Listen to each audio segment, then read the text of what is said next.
Wow, I love how that video captured what Impact Central Illinois is all about and making a significant difference in our community. Good evening, my name is Susie Kelly and I am the Beyond Giving Chair. Tonight, we offer women a chance to learn, share, and transform as philanthropists. Next, I will introduce our panel and ask that you please hold your applause until the end. First is our moderator, Maria Chambers, a former news anchor at WMBD, currently manager of organizational development at OSF Healthcare and a member of Impact. And our community partners, Jenna Odewalt, Chapter Director of Safe Families for Children.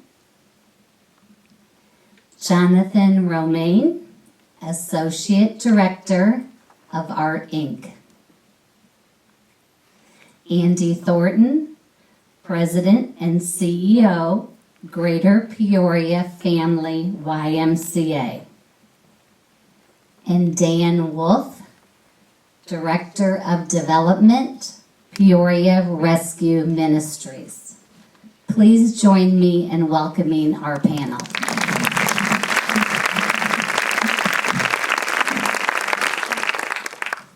Thank you, Susie, and thank you all so much for being here. I'm so excited to just be here in conversation with these amazing individuals, really changing our community, and with all of you changing our communities too. So thank you again for being here.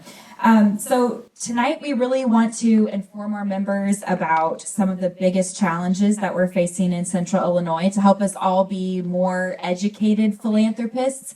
And I hope you're all feeling that philanthropy is a way that we can connect, grow in community together, and really find our purpose. And so I'm excited again to be able to ask some of you how you have ended up in your roles and how women like our members here really help you to continue your mission. So Jenna, we will start with you. Jenna Odewalt with Safe Families for Children. Do you want to tell us a little bit about just how you got started to where you are today?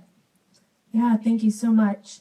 So I started out working in foster care. I worked in that area for about 10 years. Once I started having a family, I just felt like emotionally I could not handle both sides of that. So stepped down, and through actually starting as a volunteer, my husband and I, with Safe Families, it turned into a part-time job opportunity. So I'm able to really, I'm thankful to focus my efforts on the preventative side of preventing children coming into foster care. Thanks so much. Dan with Peoria Rescue Ministries.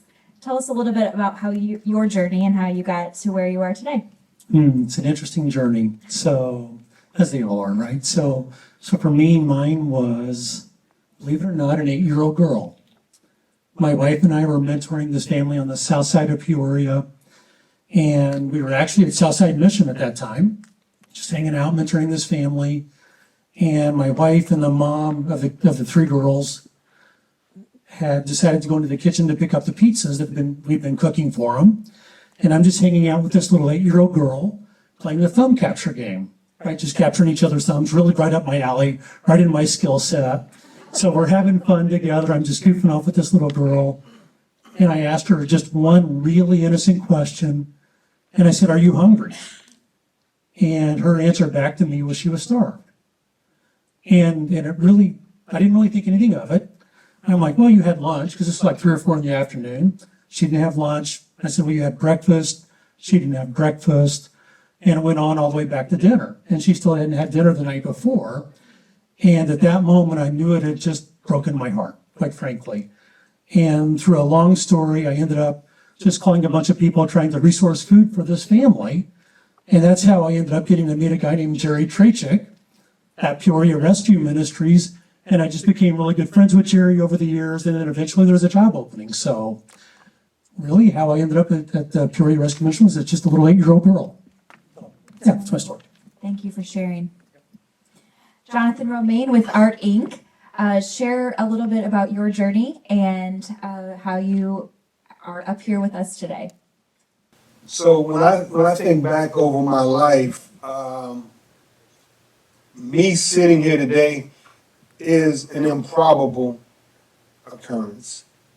And I can assure you I did everything in my early years to prevent this. When I was in high school, I barely made it out. They tried to put me in special education. They said I had a behavioral problem for fighting and all of sorts of things. Was involved with everything you can imagine that goes on in the inner cities. Grew up on the west side of Chicago. But nevertheless, I did meander my way through all of the things that were typically supposed to hold me back. And the biggest tool that I was able to use was art. And when I stumbled onto my art, it was as though all of the lights in the world were turned on. And it was as clear as day. And so as I traversed my way through the art world and started to really garner a lot of traction, I was also starting to speak to a lot of organizations. And one of the things that always pained me was when I talked to young people that were living lives similar to the life that I lived as a kid. There was nothing I could do in 1 hour. And it was like watching someone drown in front of you and not being able to do anything. And so I knew that at some point in my life, I wanted to create a situation where I could have a sustained impact on a young person's life over a duration of time.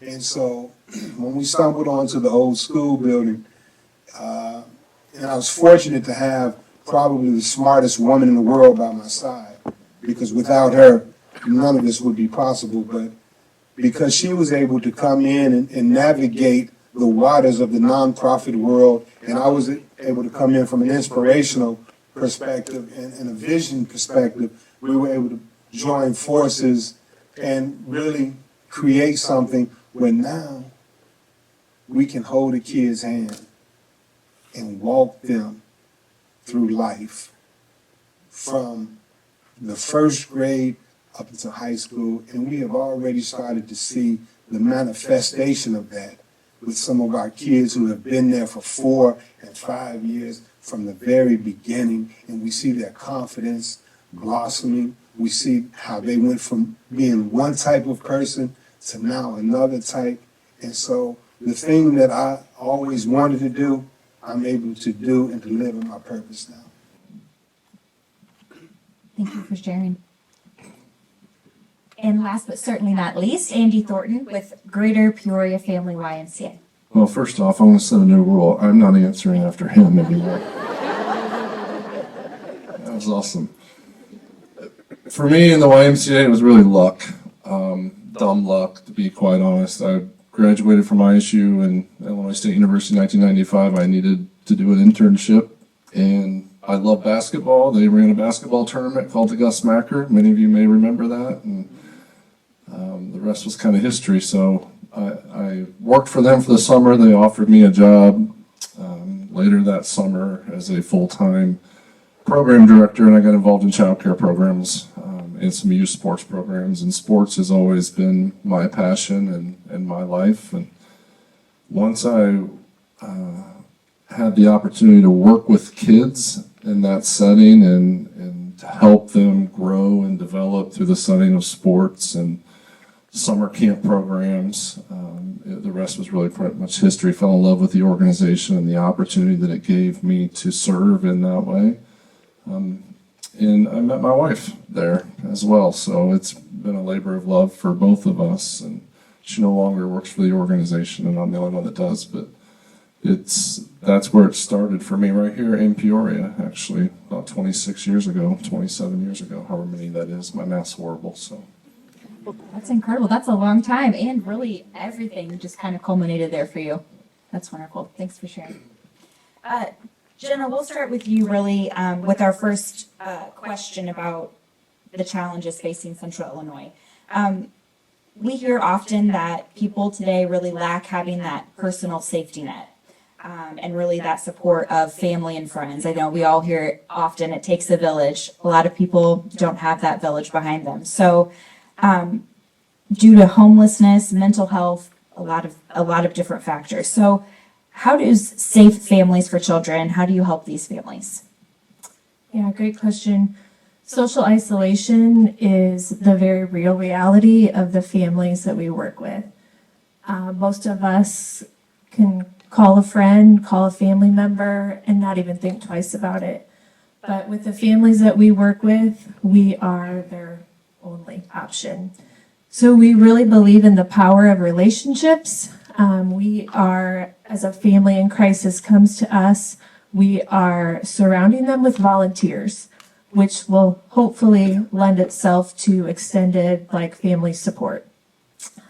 So that volunteer support could look very different for each volunteer. I mean, that could mean hosting children in their home.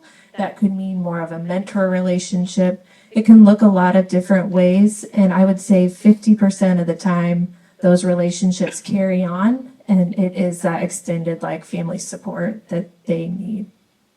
How do you help to really step in to keep the children safe? Maybe when, a lot of families, especially in crisis, facing homelessness, they're staying in hotels, couch surfing. How do you keep the children safe?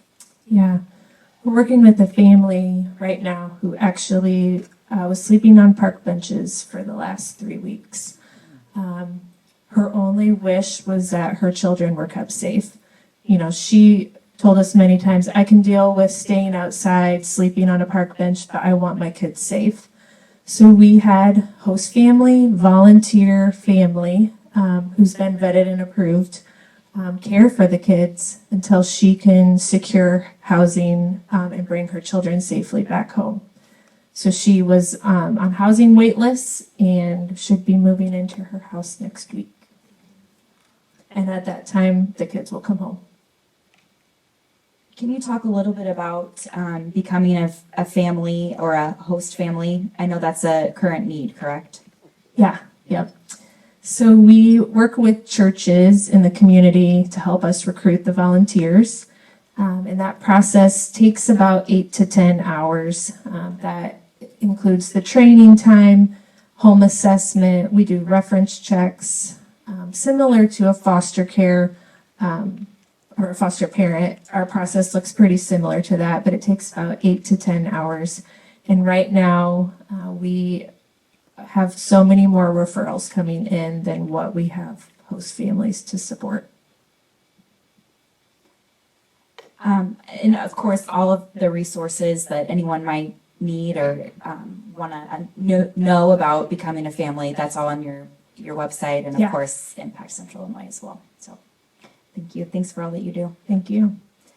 Andy, moving to you with Greater Peoria Family YMCA, there's a lot of challenges with our youth today. We talk a lot about anxiety, especially, and I know that you take youth development very seriously. Can you talk about that and just what our community is really offering with this, really a crisis on the rise? Yeah, it seems every day that story gets bigger and bigger, and we see it quite often in the programs we serve. I imagine everybody up here is working in this space because it's a real challenge, and for us,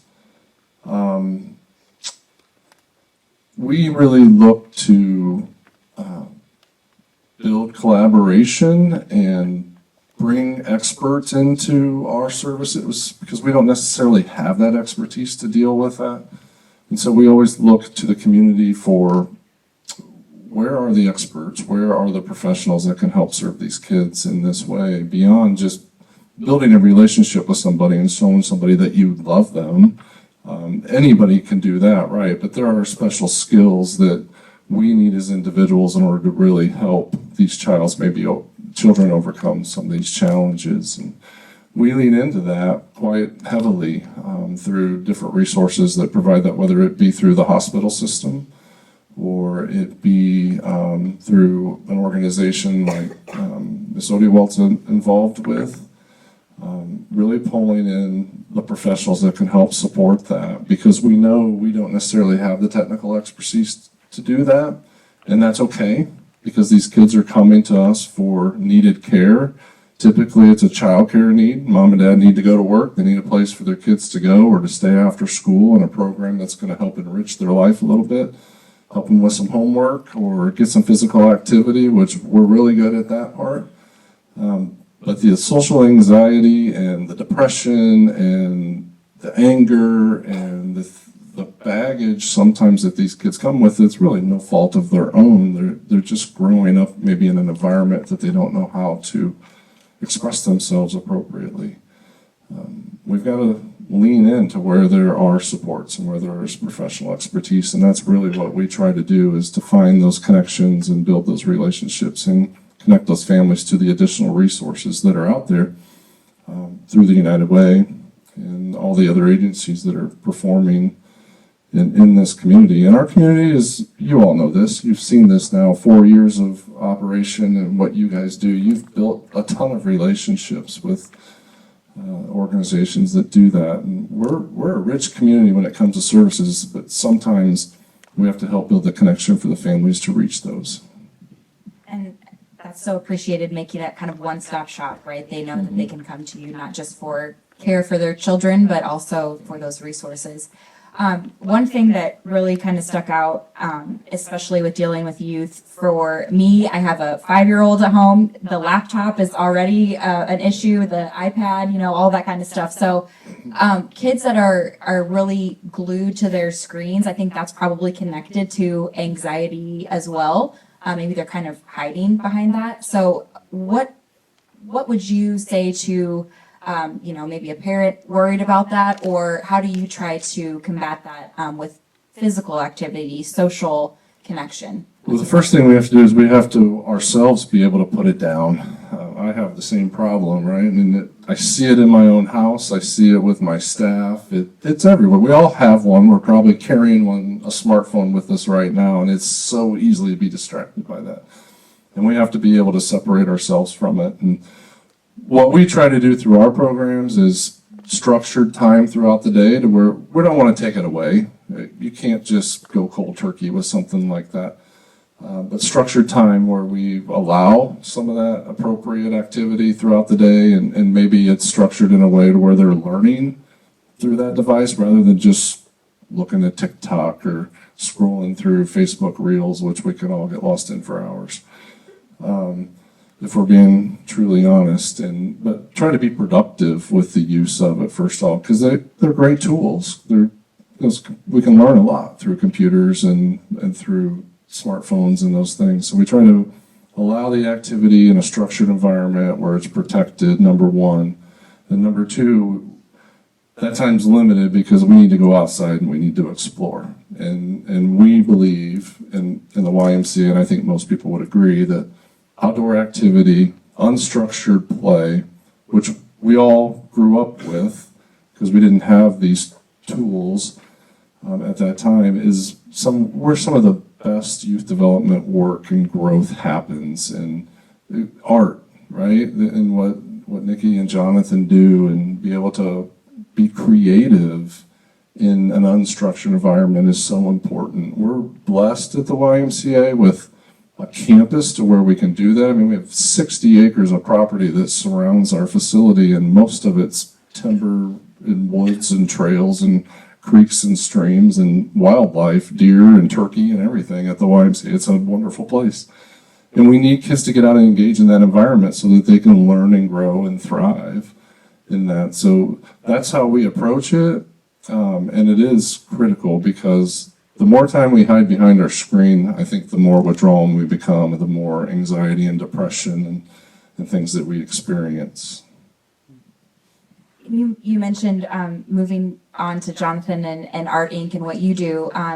Even, you know, the risk of disconnection from that, right? That you're kind of glued to your device. Another huge challenge right now is just the budget for schools and being able to afford some of those extracurriculars.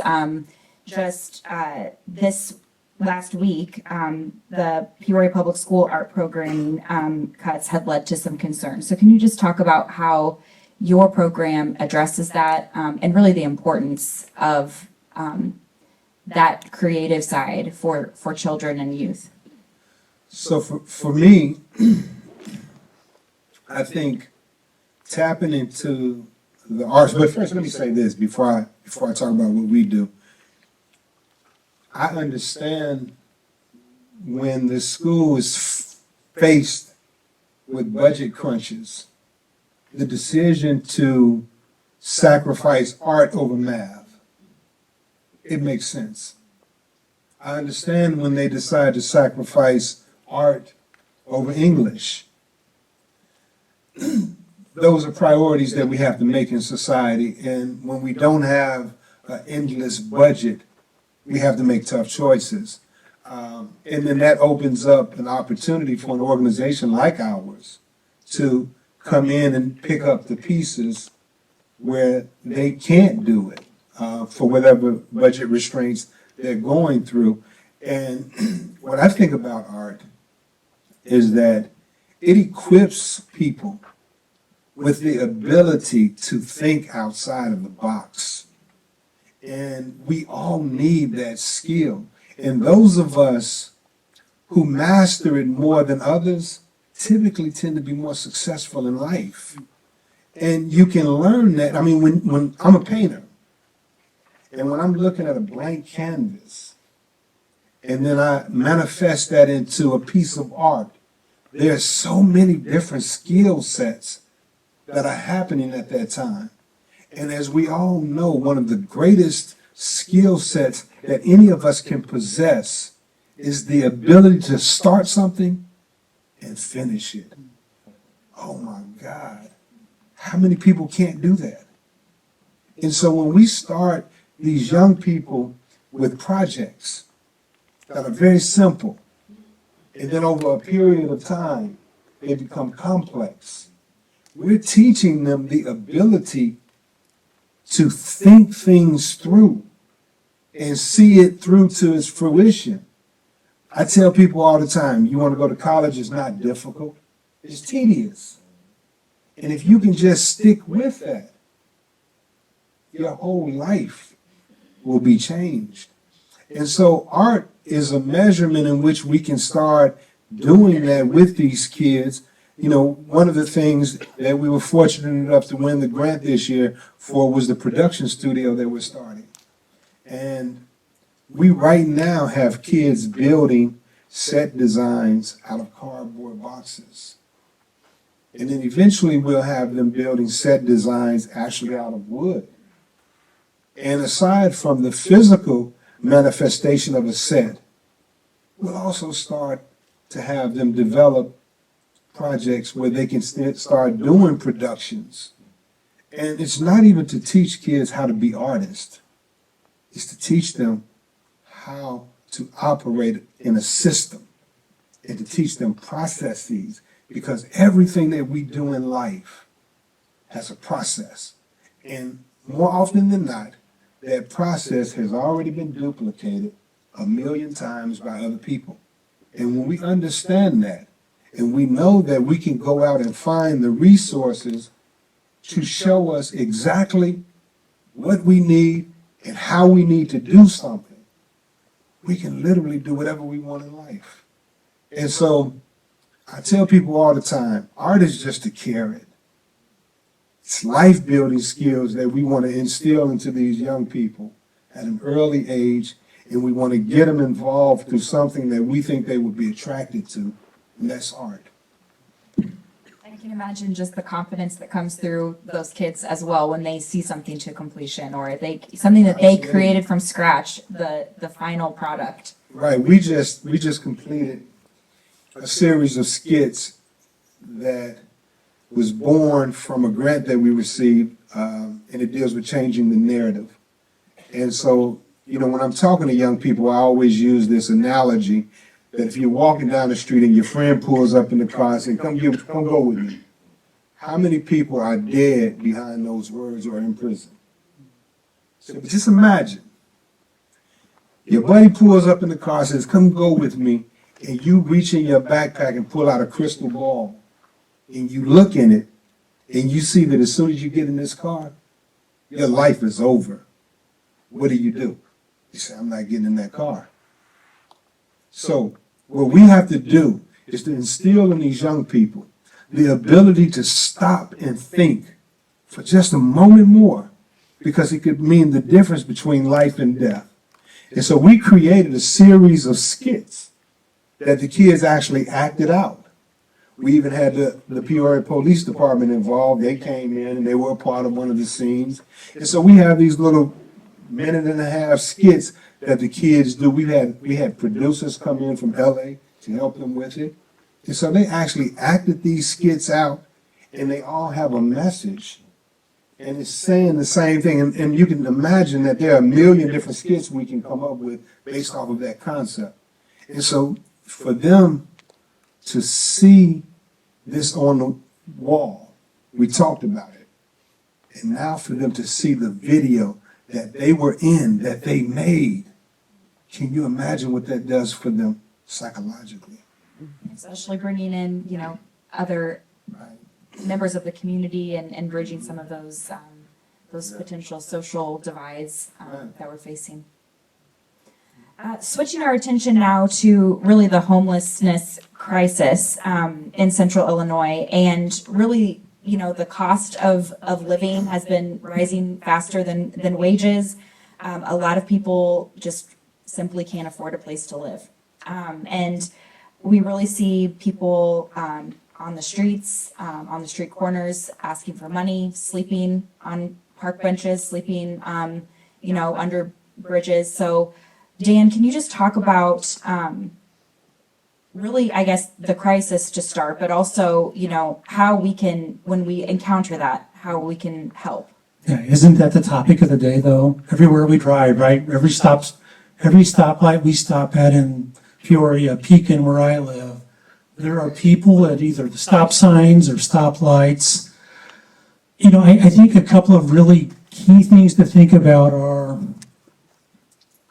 what does it take to become that person? Just think about it. What does it take with your dignity, your self-worth, your identity to become a person who is so desperate, right, to stand on a street corner and ask for money? So just imagine, just for a second, if that was any of us in this room, would we even be willing to do that? So having said that, a couple of things to think about are this. Should we give them money? Should we give them food? It's really great questions. The answer that we would give from Peoria Rescue Ministries would be is do not give them money. Do not give them food. You're not really helping them in the big sense of the word of helping, right? Because they're there for a reason, friends. They are broken. They need a deeper level of care than just food or money. So by giving them food or money, all you're doing is enabling them to continue doing what they're doing for just a little bit longer. So it's not that it's not a nice thing, potentially, but it's not solving the real crisis or the real problem they're encountering in life. So we would say not to give them money or food, quite frankly, we would not. It's just not good. About 50% of the people on street corners, friends, are homeless. The other 50% are living in low-income housing, typically. Now, this is a generalization, right? So 50% are homeless, About 50% are living in low-income housing. So they have a bigger need, they haven't really dealt with the crisis that put them there, right? It goes back to a lot of what you were saying earlier. And that is, until we deal with the symptom, or the cause, pardon me, not the symptom, we really haven't done anything yet. So it's really not helpful. So once they would come to Peoria Rescue Ministries, let's say, what does that journey look like for them there? Yeah, that's a wonderful question. So again, let's imagine that any of us in this room are homeless, really homeless now. You have no relationships. They're all burned. You've asked for money, you've stolen money, you've used drugs, you've used alcohol. Mom and dad are tired of the stories. They're done. They're wore out. They love you, they care for you, but they are so exhausted they can't do this any longer. So you're homeless. You're sleeping on park benches. You're sleeping under the bridge. It's true. You're sleeping in the encampments in the city. Scary places, by the way.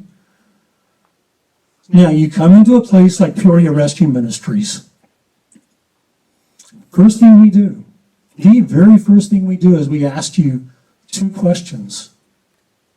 Tell me your story. How'd you get here? What happened? Second question we ask them, tell me your dream. What is it you really want to do in your life? Because friends, the reality is this, none of us, when we were 13 years old, 14 years old, 15 years old, we never dreamed of being homeless. It just didn't happen. Didn't dream of sleeping in a rescue mission.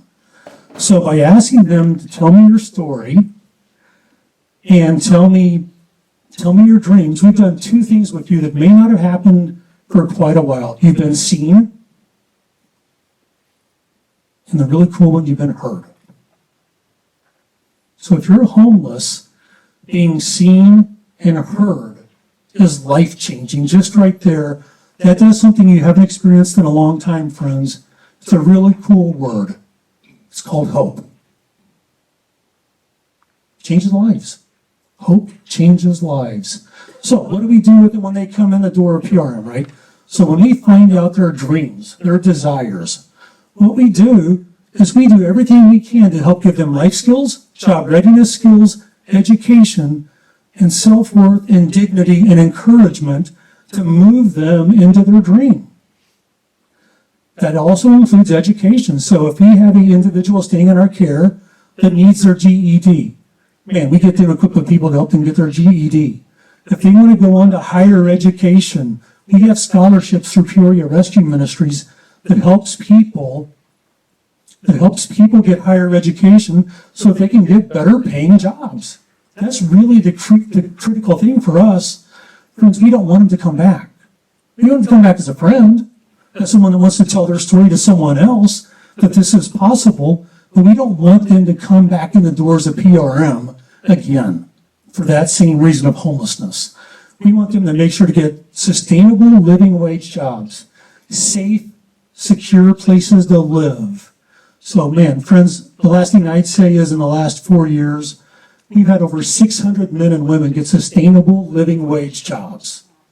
That is life-changing. It's life-changing for this community as well. I love that you started by asking them what their dream was. So can't even imagine the last time or if they've ever been asked that. Many of them never. Yeah. They typically just have family relationships that are so broken that the words they hear aren't tell me your dreams. They hear the other words. The words that hurt. The words that stick. Thank you so much for sharing. Yeah, Thank you all so much for sharing and all that you're doing. I just can't say it enough. The impact that you're making dreams come true, truthfully, and change lives. So we're so grateful. We're going to take some questions from the audience now. So just raise your hand. We'll bring a mic. No, we will not bring a mic around. If you talk loudly, I can repeat your question also. So just raise your hand or stand up if you have a question. So question was, what's the average length of stay that a family would have a child through Safe Families? Yeah, I would say across the board nationally would be about 6 weeks. In Peoria, it can be, a mom is just having surgery at a hospital and doesn't have care for her kids, so just needs a couple days. Or the more extensive, I'm homeless, I need to get myself back on my feet, which could be longer. Good question. So the question was, with places like Peoria Housing Authority being so full, where are you looking to help these people and place them? Yeah, so for us, we have the Esther House for Ladies, which can house roughly 60 ladies. The Downtown Mission, which is where I work at, and Victory Acres will include that in us. 110, 112 guys. So we're typically running at about 90% capacity. So remember, for us though, friends, a student, we call them students when they come in through the doors of PRM and they want to stay with us. A student typically stays with us for anywhere from 3 to 9 months, because remember, we're encouraging them to not make this home. This is not home for them. We're here to help educate them, equip them, and move them out back into society, quite frankly. So we're constantly having people graduate from our programs, and we're filling that with new people. So we really rarely are we at capacity, at full capacity, only when it's extreme cold or extreme heat. But most of the time, we're running at about 90% capacity. So again, for us, it's a graduation program. We have about 5 graduations a year. Yeah. So the question was for Jonathan and Nikki, both how old they were when they realized that their passion connected to impacting the community. So I'm gonna speak for Nikki first. Go ahead.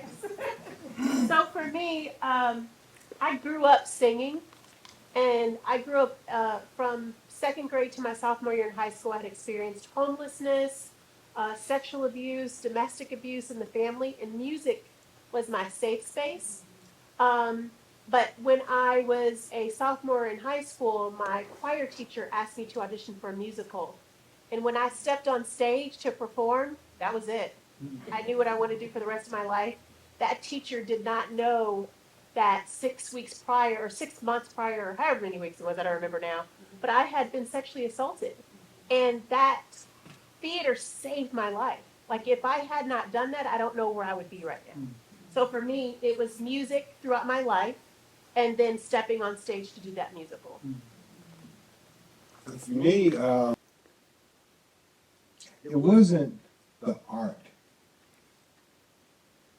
It was the door that art opened for me that made the difference for me. I've always liked drawing, and as I shared many times before, I learned how to paint in prison. And when I saw that my art was competitive with professional artists, my thought process was not, ooh, I can be an artist. My thought process was, ooh, I can make some money with this.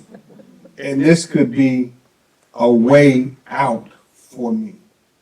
And so for me, it was in prison, around 24, 25 years of age, that I had the aha moment that I could use this as a tool.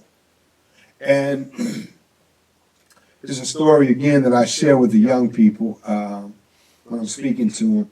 And I'm typically speaking to kids in lower income neighborhoods, so the conversations are always geared toward the life that they're living.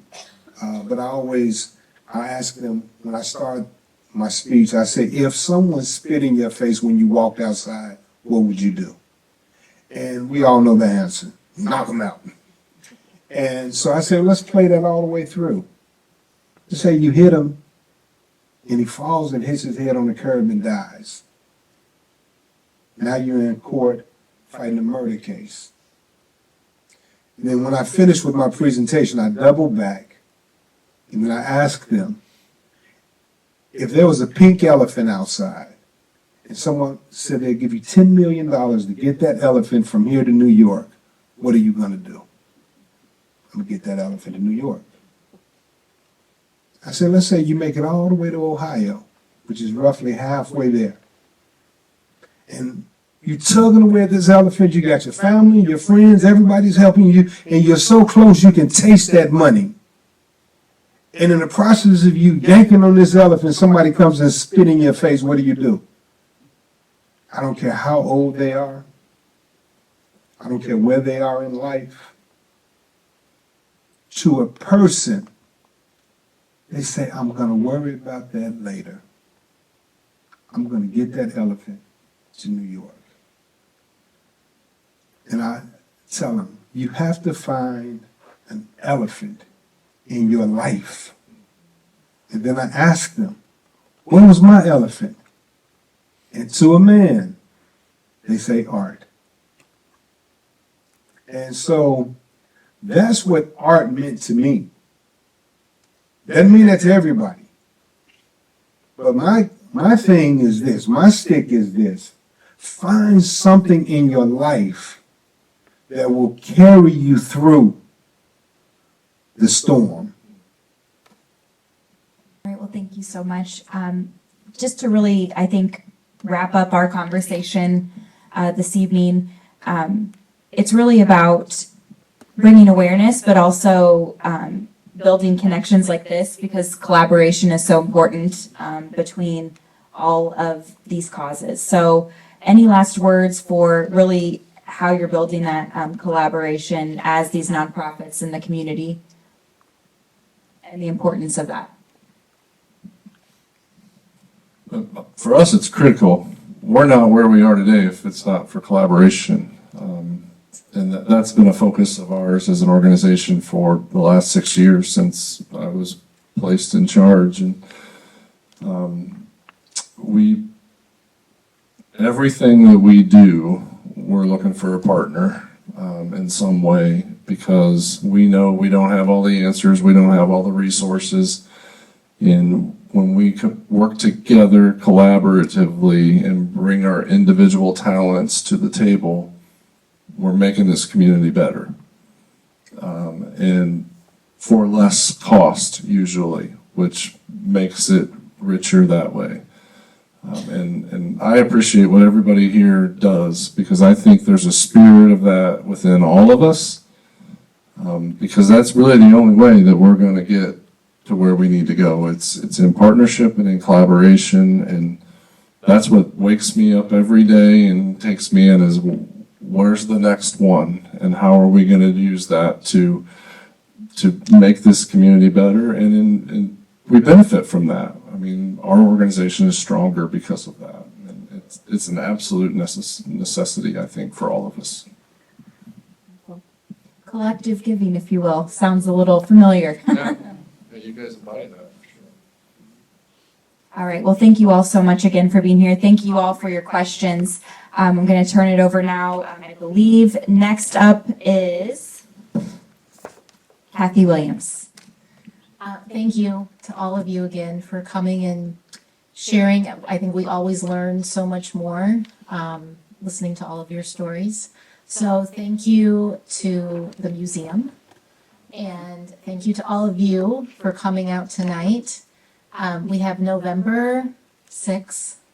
Mark your calendars. The invitation will be another, as Lori said, really important to check your emails, respond, so you can get that great count in, but we hope to see you then. Thanks.